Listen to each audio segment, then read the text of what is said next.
"Run!" I screamed. But before any of us could react, the creature lunged toward us. We ran into the night, the sound of our pounding footsteps filling the silence of the forest.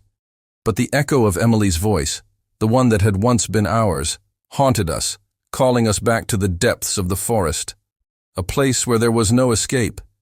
And in the distance, we heard the last thing we would ever hear, the grotesque, distorted voice of Tom calling out one final time, "Come to me!" We bolted. We ran with everything we had left, but the monster wasn't far behind. Every time we looked back, it seemed closer. We could hear its heavy breathing, feel the ground shaking as it moved. But we didn't stop. We ran through the night, through the trees, trying to outrun the nightmare we had unleashed on ourselves. And in the distance, we heard the faintest sound, the cracking of a branch, followed by the sound of something being dragged through the dirt. To our horror, we realized in the middle of our run, we had broken Rule 1 to stay on the marked trails. The main trail was nowhere in sight at that point. We had no choice but to keep running until, hopefully, we found a trail. The trees blurred together in a disorienting whirl, and the shadows seemed to stretch and shift in unnatural ways, creating a labyrinth that we couldn't escape.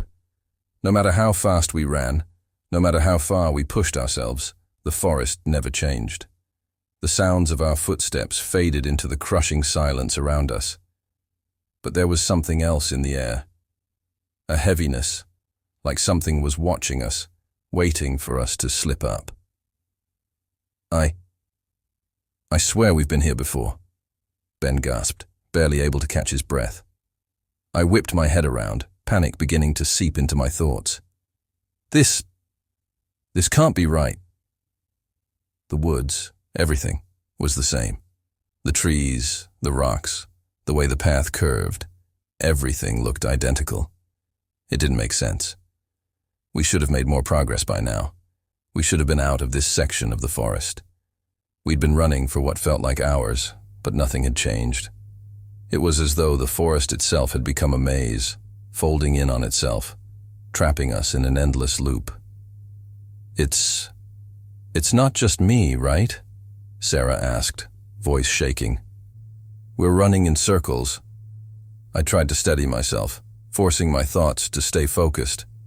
But the more I looked around, the more I realized it was true. We weren't getting anywhere.